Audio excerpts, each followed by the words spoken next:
13 വാഹനങ്ങൾ കേരളത്തിലെത്തിയതിൽ ഭൂട്ടാൻ സർക്കാർ അന്വേഷണത്തിന്. ആഡംബര വാഹനങ്ങൾ ഇന്ത്യയിൽ എത്തിയത് അനധികൃതമായിട്ടാകാം എന്നാണ് ഭൂട്ടാൻ ട്രാൻസ്പോർട്ട് അതോറിറ്റിയുടെ നിഗമനം. ഇന്ത്യൻ ഭരണകൂടം വാഹനങ്ങളുടെ വിവരങ്ങൾ പങ്കുവച്ചാൽ ആദ്യ ഉടമസ്ഥരെ കണ്ടെത്താൻ ശ്രമിക്കുമെന്നും ഭൂട്ടാൻ കസ്റ്റംസ് വിഭാഗം വ്യക്തമാക്കി. വിവരങ്ങളുമായി സഹിൻ ആന്റണി ചേരുന്നു. സഹിൻ, അന്വേഷണത്തിൽ ഭൂട്ടാൻ സർക്കാരും സഹകരിക്കുമെന്നാണല്ലോ മനസ്സിലാക്കുന്നത്.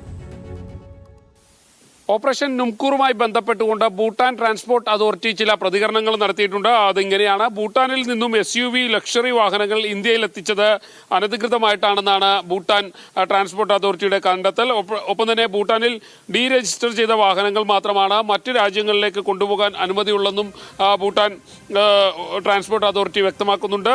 SUV ലക്ഷറി വാഹനങ്ങൾ അങ്ങനെ രജിസ്റ്റർ ചെയ്തിട്ടില്ലെന്ന് ഭൂട്ടാൻ ട്രാൻസ്പോർട്ട് അതോറിറ്റി പറഞ്ഞു വയ്ക്കുന്നു. മാത്രമല്ല, കൃത്യമായ രേഖകൾ ഉണ്ടെങ്കിൽ ഭൂട്ടാനീസ് വാഹനങ്ങൾ ഇന്ത്യയിൽ ഉപയോഗിക്കാമെന്നും വിശദീകരിക്കുന്നുണ്ട്.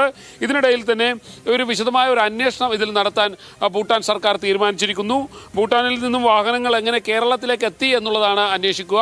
എന്തായാലും ഈ കേസുമായി ബന്ധപ്പെട്ടുകൊണ്ട് കസ്റ്റംസിന്റെ ഭാഗത്തു നിന്നും വിശദമായ അന്വേഷണം നടക്കുന്നുണ്ട്. മറ്റ് സംസ്ഥാനങ്ങളിലേക്ക് കൂടി അന്വേഷണം വ്യാപിപ്പിച്ചിരിക്കുകയാണ്. മറ്റ് സംസ്ഥാനങ്ങളിലെ പോലീസിന്റെയും ഒപ്പം തന്നെ കസ്റ്റംസ് യൂണിറ്റുകളുടെയും സഹായം കഴിഞ്ഞ ദിവസം തന്നെ കസ്റ്റംസിന്റെ കൊച്ചി യൂണിറ്റ് തേടിയിരുന്നു. മാത്രമല്ല, പലയിടങ്ങളിലും പ്രത്യേകിച്ചും ചെക്ക് പോസ്റ്റുകളിലൊക്കെ പരിശോധന ശക്തമാക്കാനും കസ്റ്റംസ് തീരുമാനിച്ചിട്ടുണ്ടായിരുന്നു.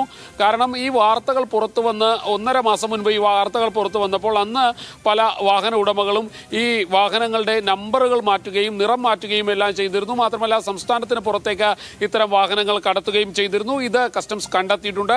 അതുകൊണ്ട് തന്നെയാണ് സംസ്ഥാനത്തിന് പുറത്തേക്ക് ഒരു അന്വേഷണം വേണമെന്ന് കസ്റ്റംസ് തീരുമാനിച്ചതും അതിൽ ശക്തമായ ഇടപെടലുകൾ കസ്റ്റംസിന്റെ ഭാഗത്തു നിന്നും ഉണ്ടായിരിക്കുന്നതും. ഒപ്പം തന്നെ ദുൽഖർ സൽമാന്റെ വാഹനങ്ങളുടെ രേഖകൾ എത്രയും പെട്ടെന്ന് ശേഖരിക്കുവാൻ കസ്റ്റംസിന്റെ അന്വേഷണ സംഘം തീരുമാനിച്ചിട്ടുണ്ട്. ആ രീതിയിലാണ് അവരുടെ അന്വേഷണം മുന്നോട്ട് പോകുന്നത്. ഒപ്പം തന്നെ അമിത് ചക്കാലക്കലുമായി ബന്ധപ്പെട്ടുകൊണ്ട് അമിത് പറയുന്നത് തന്റെ ഒരു വാഹനം മാത്രമേ കസ്റ്റംസ് പിടിച്ചെടുത്തിട്ടുള്ളൂ എന്നുള്ളതായിരുന്നു. പക്ഷേ അമിത്തിന്റെ 7 വാഹനങ്ങളാണ് തങ്ങൾ പിടിച്ചെടുത്തിരിക്കുന്നത് എന്നുള്ള നിലപാടിൽ തന്നെ ഉറച്ചു നിൽക്കുകയാണ് കസ്റ്റംസ്.